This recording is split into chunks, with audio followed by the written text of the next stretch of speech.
Hi, in this week's episode, we are going to look behind the veil of Britney's memoirs and just just really kind of unpack the different aspects and instigate conversation. And we really appreciate the audience getting involved as well. So without further ado, let's get into it.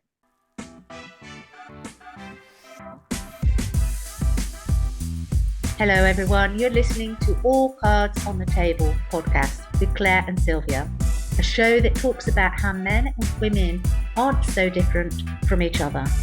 We just don't speak the same language.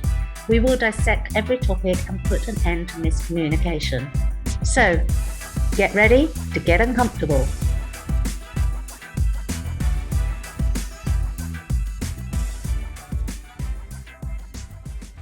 Hi, and welcome to All the Cards on the Table. My name is Claire Attio.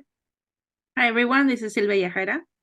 And as I said in the intro, we're going to pull back the veil of the whole Britney's memoirs. I haven't personally read them. It's been a big hype all over media at the moment.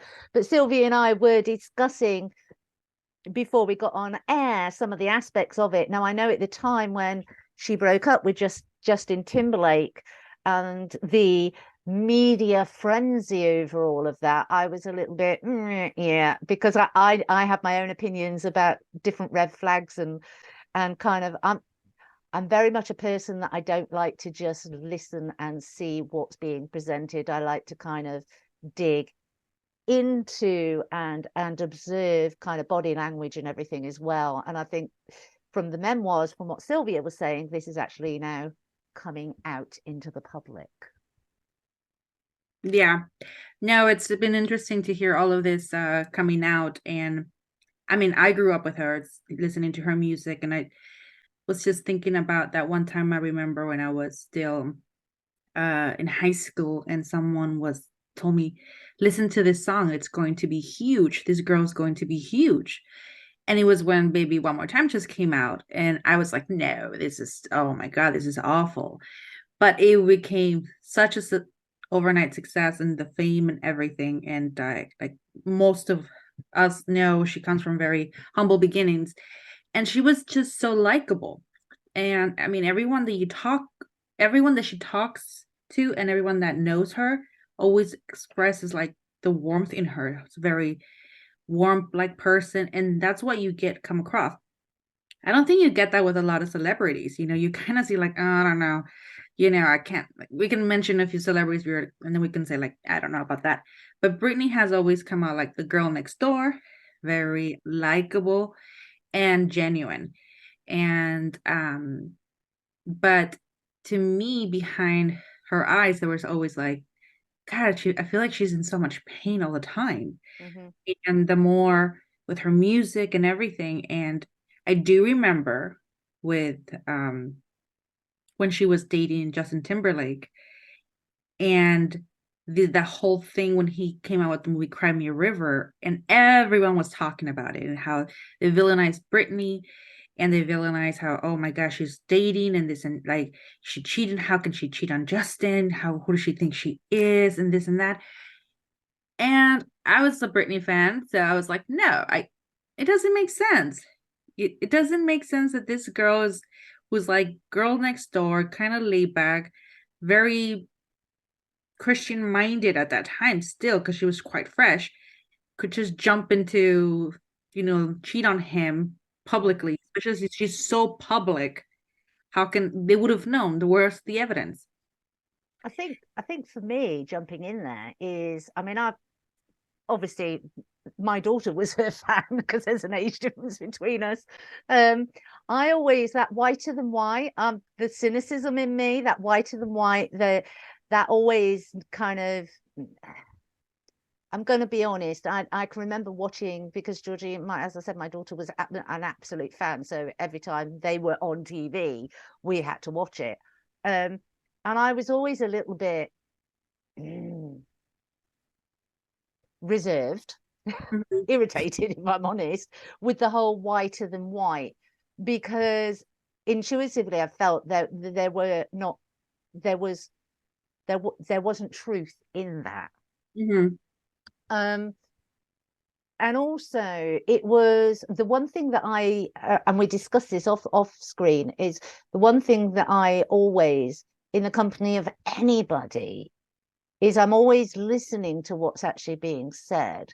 So if there is a separation, if there is a divorce, I'm always listening to the one that's crying out, spilling out and telling their story. And I'm not talking about on a one-to-one with a dear friend.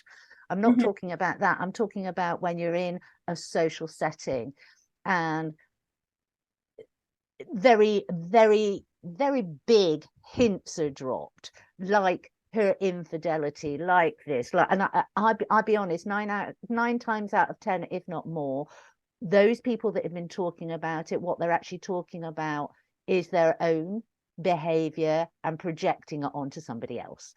And from the memoirs, that's exactly what was going on, isn't it? Yeah, yeah. I mean, I remember that video, Cry Me a River, and he gets a model that looks exactly like Britney and walks just like Britney. And that really bothered me, because I was like, he's really trying to put her in a bad spot. Why? What is he hiding? And also, um, you're not acting like someone who is smelly in love with someone that just got cheated on. You are cashing in on this cow. That to me is suspicious. Mm-hmm. So I didn't like that music. I was like, I never liked it. Didn't like the video, especially the video, because of that. Because I was like, what a, beep. That he will use that moment to, to climb on his fame. Because before that, he was just a part of a little boy band, but that was really his stepping stone. And he only was able to accomplish that because of Britney. Mm-hmm. So to me, it was like you said, there's more to that story. And she's not saying anything. She's not talking. It wasn't like back and forth, back and forth. He's like we see nowadays, like, okay, she did that, she did that. But I do remember, because I'm from LA, so I had a few friends in the media that they told me, they're like, no, there's more to it that you don't know. Mm-hmm. And just, it's someday it'll come out in public. Yeah, I think people, it's interesting that it's come out now, because at the time she went from pop princess, and as you said, she was a rags to riches. And I think because she was the girl next door, and she was so approachable, and she never put herself on a pedestal. Everybody else put her on a pedestal, but she never put herself on a pedestal on that time. So there was this rags to riches story, which were, the human nature is we always love that anyway. But then media wise, she went from pop princess to trailer trash, and nobody questioned why this girl next door whole demeanor changed. Her demeanor, her behavior, her mental health, everything was on a downward trajectory. And it was almost like it was like she was stuck in a tank of piranhas, because everybody was taking a piece out of her, and nobody actually kind of questioned that. Everybody was just like, oh, look what she's doing now. And it was just hideous. And you think, this is a human being. Where's the compassion? Yeah, okay. And I think this is the thing with media, and it must be awful to be a famous artist, because they'll put you up on the pedestal only to then try and chop you down. It's almost like they have this love-hate relationship with all artists. And so to be an artist, to be in the public eye, must be absolutely hideous, because nothing is private, and okay, that is something you relinquish when you become a famous artist. But it's this love-hate with the media as well, and with and it's this lack of compassion that I find really, really difficult, because okay, maybe she did things that other people won't agree with, But Mm-hmm. it was her life, and nobody questioned, why is she doing that? What's going on? What has happened in her life for her whole demeanor, her whole personality, and her mental health to deteriorate in such a way? And of course, now it's coming out what happened. She had an abortion, and whether that was chosen or whether that was enforced is Mm-hmm. almost immaterial, because and women that have gone through that have actually made that very, very difficult choice, whether you agree with it or not is immaterial. It's their life.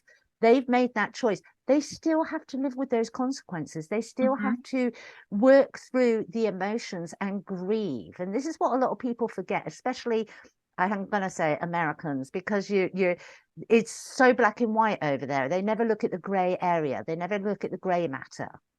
It's true. Sad but true. Yeah. Yeah. Yeah. And Yeah. so, now we know she was grieving. She was in a process of grieving, but she was in a process of grieving that she wasn't able to communicate. She wasn't able to talk about, because it's so black and white over there, and because of how her career and everything that she represented, whether that was truly her or whether that was given to her by her management team. Mm-hmm. She was to be the girl whiter than white. And let's be honest, we're human. We're human. We make mistakes. Mm-hmm. No, no, true. Absolutely true. And just like you were saying, she was mourning and we never even thought about it. And she was put in a position, from what the book says in her memoir, is that she had to deal with that privately in her house by herself with Justin next to her. And he's like playing the music or something like that. And I'm just trying to think right here, like having an abortion in your bathroom alone, going through this horrific moment alone because you're you don't want to be exposed, meaning that they can no longer sell you or sell this idea of you, so we need to hide it. So Mhm. could you imagine that feeling of saying, I'm only worth this much because I make the money, so they don't care about her mental health, the trauma that she's going through, the pain that she's going through, Mhm. all by herself. And then the next day she needs to come out like nothing happened, and then she's performing. Mhm. So could you imagine the trauma No. this girl went through at that moment? And then we expect her to be normal, to act normal, to make rational decisions. It's like a part of her died that day. And this other Brittany that we got after the abortion is what was left or what is left of her, and they're still picking on her, Mhm. like taking everything that they can from her. And to me, I know when she had the nervous breakdown, the total meltdown, when she broke her shaved her head at that moment, and I remember vividly because I was still living in Los Angeles at the time.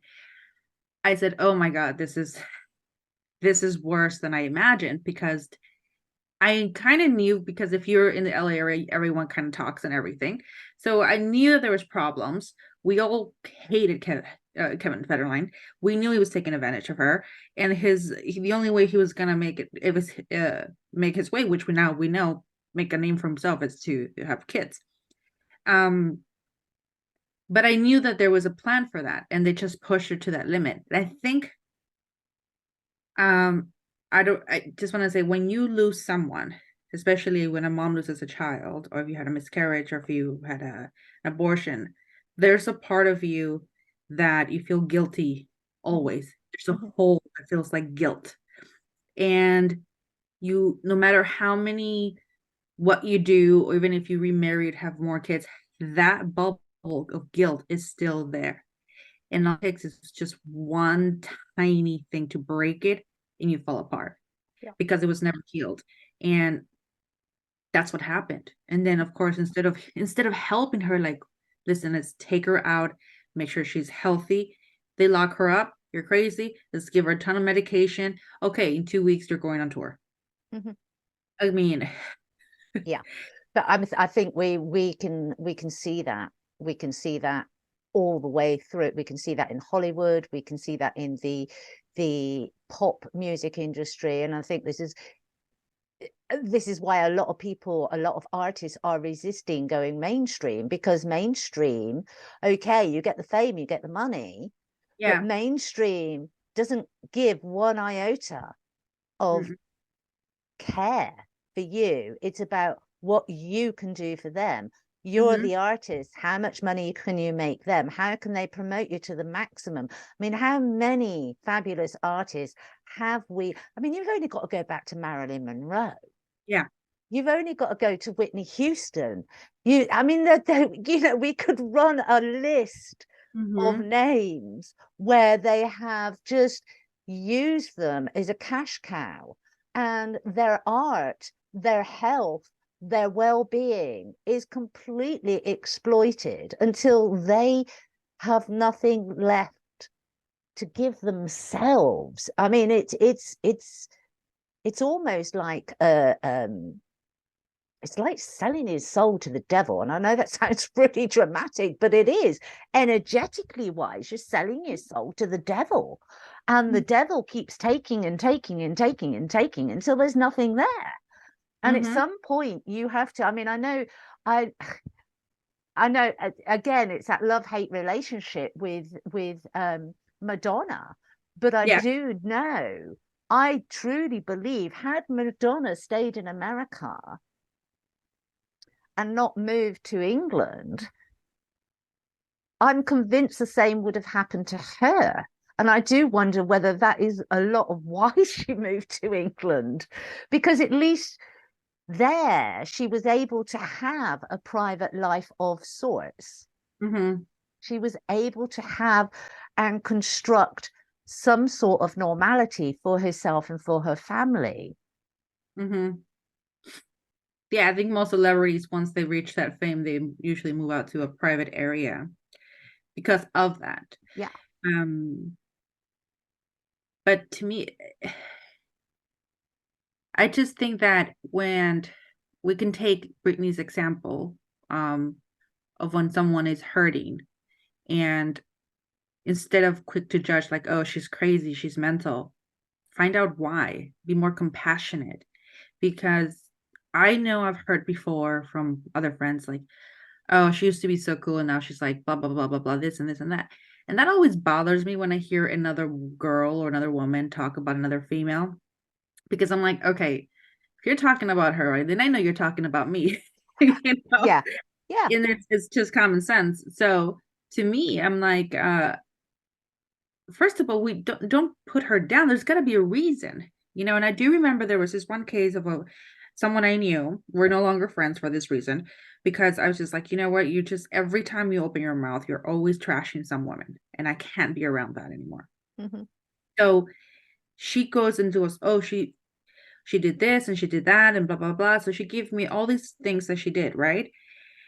And I know her, the other lady. I know her personally from with kids and everything. And she never comes off like that. She never even comments on other people. Every time we talk about, what's happening in our work fields, on our kids' lives. What are we doing for vacation? Very social. I've known both of them equally, the Mm-hmm. same amount of time. We hung out the same amount of time. But I was just always like, what made you think that you can talk about her that way? And so later I found out, well, she's really good friends with her ex-husband, the other girl's ex-husband. So the ex-husband's the one going around saying all of this stuff. And I finally confronted her and I was like, did you actually see that? Did you see her go do these things? She's like, Yeah. no, but we're really good friends with so and so. And I'm like, Mm-hmm. that's probably because he's the dude. That's probably because he's the one. Why would a man want to trash another woman's an ex? Mm-hmm. There's only one reason. Mm-hmm. Most of the time when an ex-husband trashes or a boyfriend trashes their ex, it's because, like you said, they've done it themselves, so of course they're reflecting, Mm-hmm. and they want to make sure that no one talks to her, because if they talk to her, they'll find out the truth, and of Yeah. course Yeah. then it's Yeah. gonna be And he's a, that's always the thing. And taking that back to Britney, she never once spoke out. But if Mhm, you look at the interviews, there were lots of other people speaking out, mhm, Justin Timberlake included. And so it's it's looking at the dynamics. It's not taking things at face value. It's seeing the red flags. And I think we're very reluctant to look at red flags. We're very quick to make judgments on people without actually knowing the truth. We hear something and it's like, oh well, so and so said it, so it must be true. Blah, blah, blah, blah.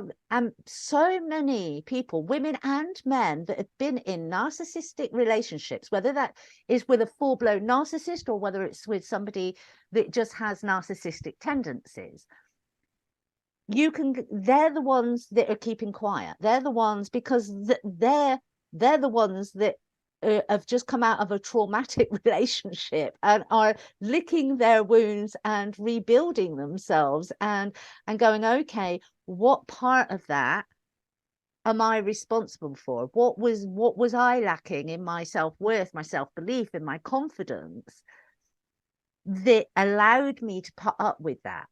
And mhm. so they will be doing the introspection and the personal development, hopefully. Most will, because nobody wants to go back into that type of relationship again. But the ones that are saying, oh, well, they did this and they did that and they did the other and da da da da da, and they said this about you, and they said that, because that's a classic. When there is a perpetrator in a relationship and that relationship breaks up and they don't want the circle of friends to talk, they will tell that circle of friends, well, of course, you know, she thought this of you, or he thought this of you, and he said Yes. that of you, and she said this of you. And instantly they will touch, because they will know what your sore points are. They will know what your triggers are, and so they will trigger you so that Mm, you do not want to have any contact with the person mhm. that's gone. And Absolutely. as you That's said, it one of safeguards them. It safeguards them. It safeguards them from the truth actually coming out. It safeguards them from the veil, which is what this program is all about, pulling back the veil. They want to keep that veil in place. They want people to not have an understanding of what the truth was. But we pull the veil back. Mhm. Absolutely. It's always the to listen to the one that's not talking. Why are they not talking? And we usually think, oh, they're ashamed, they're embarrassed. But the reality is that we really don't know what's happening in their own close words. Just like Brittany said, it was too hard for me to talk. I was in pain. And then all of a sudden, I'm the villain of the story. And what do I say? So she just says it's rather not to say anything, because no matter what she says, it's her word against his, and she just didn't want to deal with that. And I think a lot of people do the same thing, because knowing some of the friends that I have that have talked bad about a person or their ex-husband or someone like that, and they're the ones not talking, there's because they're still in a lot of pain. They're still like, for some reason, they still hold dear to that person and they don't dare to talk ill, for fake hopes, I would say, that they might get back together, probably, or they're so that, or maybe they're just, too afraid, I would say, almost to speak up, because then they're like, well, of course you're saying that because he said it. Now you have to. So it's a tit for tat kind of deal. And some people just don't want to deal with that anymore. But we take that as in, oh, he or she must have done it. They're shameful. They're walking with their tail between their legs. So she's not saying anything, or he's not saying anything. So it must be true. You tend to stay quiet just because you don't want more attention. You're already getting all the wrong attention. But as you mature, like you said, you just like, I don't care. I know my truth. I know what he did or she did. And let them think whatever they want to think. You have nothing to lose. And unfortunately, that's the world we live in. I mean, let's go back to Britney. There were so many assumptions made from her. She didn't speak up. She went for years believing. And then, of course, she believed those lies, became the believed so much that she didn't deserve someone good because she's done all these things. So had I not had a strong foundation, I don't know what would have happened. Oh yeah, well, if they're already thinking of me that I'm doing this, then I might as well just do it, kind of that Well, I deal. think you do get into when you're being attacked. I mean, the psyche will do that naturally. If you're being attacked and told you this and told you that and told you other, and also the fact that she was, as you said, she did come from a humble background to begin with, and so to go from a rags to riches, she was still probably in that fame, grappling with the idea, oh wow, what did I do to deserve this? I mean, that's a natural response when Mm-hmm. you've come from nothing and all of a sudden you've got the whole world at your disposal and everybody kind of at your feet saying, how can I help, what can I do? And but nobody grounded enough to actually go, hold on a minute, hold on a minute, because we know that that's how that industry works. We know that it is. I mean, I always call LA, La La Land. I always have Yeah, done. it is La La It's, Land. and they will tell you whatever they think that you want to hear because they want to stay on your right side, because in that moment you're famous, and so you've not got anybody grounded going, what's going on here? Let's put the brakes on here. What's actually going on? What do you need? Yeah. And as bringing this to a close and going back to the beginning, pulling that veil back, I would actually implore anybody in any given circumstance. I mean, the fact that Britney's in the limelight and the fact that she's brought her memoirs out now gave us the opportunity to have a conversation about a topic that is really important, actually, that we can all apply in our lives. One, don't gossip. If it's not your story, don't tell it. Mm-hmm. Two, if you hear gossip about a friend, go to them directly. Have the confidence to go to them directly and say, I've heard this,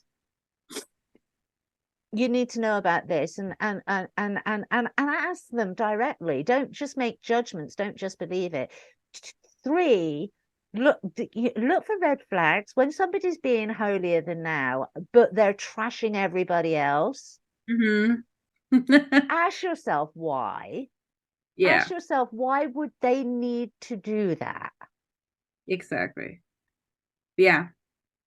And put in the comments what you think, situations, share with us situations that you've had. Maybe you've been a victim of gossip, maybe you have gossiped and then it's kind of bit you on the ass later on, or maybe you have gossiped and as you've got older you've been reflective about it and you you've learned from it, because we've all done it. As Sylvia said, it's human nature, but it's not one of the nicer traits of human nature.